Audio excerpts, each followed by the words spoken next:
দুপুরে খেয়েছো? মেসে বুয়া আসে নাই তো, তাই রান্নাও হয় নেই, খাইতেও পারি। নাজমা, যা হুজুরকে খেতে দে। না না ম্যাডাম, আমি এখনই মেসে গিয়ে রান্না করে খাবো, সমস্যা নেই। রুমে যে রান্না করবে তারপরে খাবে? এত দেরি করবে কেন? যখন এতিমখানায় ছিলাম কতদিন না খেয়ে থাকছি, সমস্যা নেই। তুমি এতিম? আমি ছোটবেলায় আব্বারে হারাইছি। আম্মা মানুষের বাসায় কাজ করে, আমি এতিমখানাতেই বড় হয়েছি। ভাবছি ঢাকায় এসে যদি একটু নিজের ভাগ্য পরিবর্তন করতে পারি, আম্মার আর মানুষের বাসায় কাজ করতে দেব না।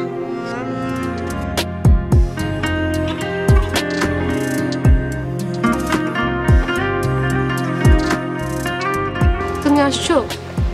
হ্যাঁ, তুমি এত ইমার্জেন্সি আসতে বললে যে? তুমি আমাকে বিয়ে কবে করবে? আচ্ছা, তুমি তো জানো আমার ফ্যামিলি মায়ের কাছে থাকে। এখন তোমার আম্মু যদি রাজি থাকে তাহলে আমরা যে কোনো সময় বিয়ে করতে পারি। I have no problem. কিন্তু আমার আম্মু তো রাজি হবে না। তাহলে তুমি যে কোনো সময় চলে আসো। আমি তো চেষ্টা করছি কিন্তু আম্মুর জন্যই পারছি না। আচ্ছা বাদ দাও, এখন বলো তুমি কি খাবে? না, বাসায় চলে যেতে হবে। আম্মু নাইলে অনেক বকা দিবে। তাছাড়া তাছাড়া কি? আম্মু একটা হুজুর রাখছে। হুজুর রাখছে? হুজুর রাখছে কেন? আমাকে আরবি পড়ানোর জন্য। আরবি পড়তে আমার একটুও ভালো লাগে না। আচ্ছা, এটা নিয়ে তোমার একদমই চিন্তা করতে হবে না। বিয়ের পর তোমার আরবি পড়তে হবে না। আচ্ছা ঠিক আছে, আমি তাহলে এখন যাই।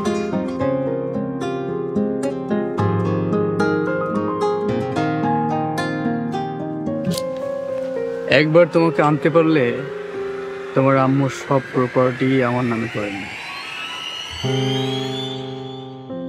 আম্মু, তোমার জামাই না কুসুমের জন্য একটা বিয়ে প্রপোজাল আনছে। ছেলে লন্ডনে থাকে। কুসুমকে আমি বিদেশি ছেলের কাছে বিয়ে দেব না।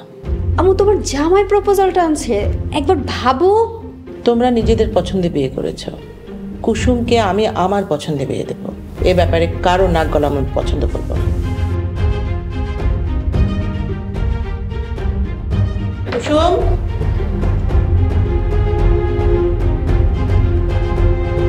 কোথায় গিয়েছিলে? আমি একটু শপিং এ গেছি। আমাকে না জিজ্ঞেস করে বাড়ির বাইরে যাও, তোমার নিষেধ তুমি জানো না? ভুলে গেছো? আমি তো নাজমাকে বলে গিয়েছিলাম। যাও, উপরে হুজুর এসেছে, পড়তে বসো গিয়ে। হুজুর চলে আসছে?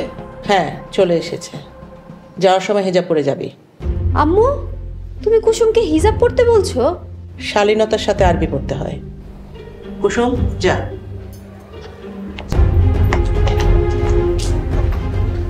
ভার্সিটিতে পড়িয়ে এখন আরবি পড়াচ্ছি।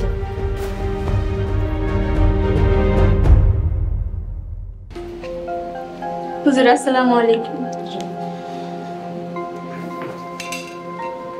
ওয়ালাইকুম আসসালাম। আচ্ছা, পড়াটা বের করেন।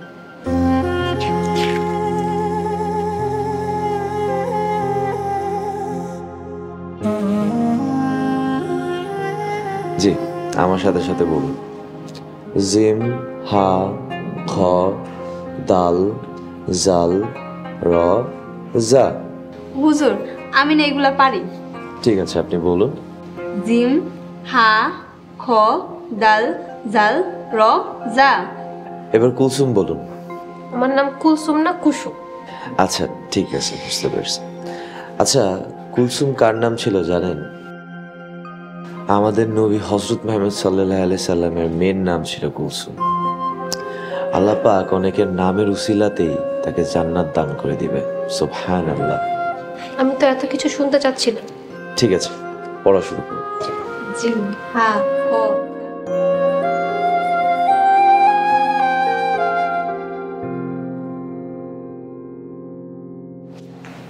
ম্যাডাম, আমি তাহলে আজকের জন্য আসি।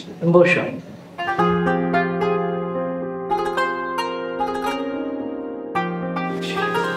দুপুরে খেয়েছো? মেসে বুয়া আসে নাই তো, তাই রান্নাও হয় নেই, খাইতেও পারি। নাজমা, যা হুজুরকে খেতে দে। না না ম্যাডাম, আমি এখনই মেসে গিয়ে রান্না করে খাবো, সমস্যা নেই। রুমে যে রান্না করবে তারপরে খাবে? এত দেরি করবে কেন? যখন এতিমখানায় ছিলাম কতদিন না খেয়ে থাকছি, সমস্যা নেই। তুমি এতিম? আমি ছোটবেলায় আব্বারে হারাইছি। আম্মা মানুষের বাসায় কাজ করে। আমি এতিমখানাতেই বড় হয়েছি। ভাবছি ঢাকায় এসে যদি একটু নিজের ভাগ্য পরিবর্তন করতে পারি, আম্মার আর মানুষের বাসায় কাজ করতে দেব না। ম্যাডাম, আপনার চোখে পানি। বুঝছি আপনার এসব বলা ঠিক হয়নি। কিছু না, তুমি ঢাকাতে আর কি করবে? দেখি কোনো মসজিদে যদি একটা কাজ পাই তাহলে করব। হুজুর খাইতে আসেন। না না ম্যাডাম, ওসবের কোনো দরকার নেই। আমি মেসে গিয়ে খায়া নিব। আমার লজ্জা লাগতেছে। কিসের লজ্জা? যাও খাবার খেতে যাও, যাও টেবিলে যাও। হুজুর আপনি যে বসেন, আমি খাবারটা নিয়ে আসতেছি। যাও।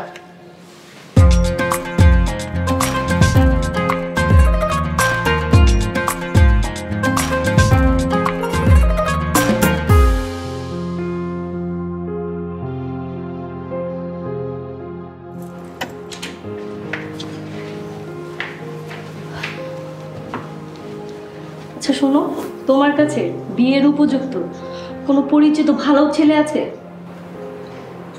কিসের জন্য? আর কুসুমকে বিয়ে দিব। যদি তোমার পরিচিত কোনো ছেলের সাথে কুসুমকে বিয়ে দিতে পারি, তাহলে ওই ছেলে তোমার কথা উঠবে আর বসবে। তাই তো, তুমি তো ঠিক কথাই বলেছো। এরকম যদি করতে পারি তাহলে আমার সমস্ত সম্পত্তি, গাড়ি বাড়ি সবকিছু আমাদের দখলে চলে আসবে। নয়তো সয় সম্পত্তি যা আছে সব ফাইদার জামাই নিয়ে যাবে। আরে দূর, ওর কথা বলে না তো। আমি হচ্ছি তোমাদের বাড়ির বড় জামাই। আমি সবকিছু পোদ্দারি করবো, তা না সমস্ত মাতব্বরি ওই ফাইজা জামাই করে। ব্যাপারটা আমার কাছে এত ডিস্টার্ব লাগে, বলে বোঝাতে পারবো না। আচ্ছা বাদ দাও না, শুনো, তোমার কাছে কোনো পরিচিত ছেলে আছে কিনা সেটা বলো।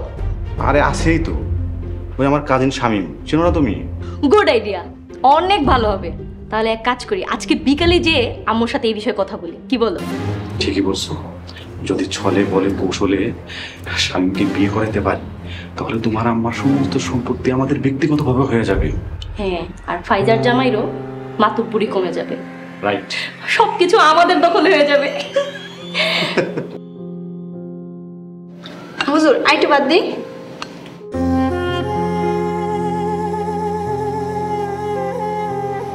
আলহামদুলিল্লাহ, খাবার খুবই মজা হয়েছে।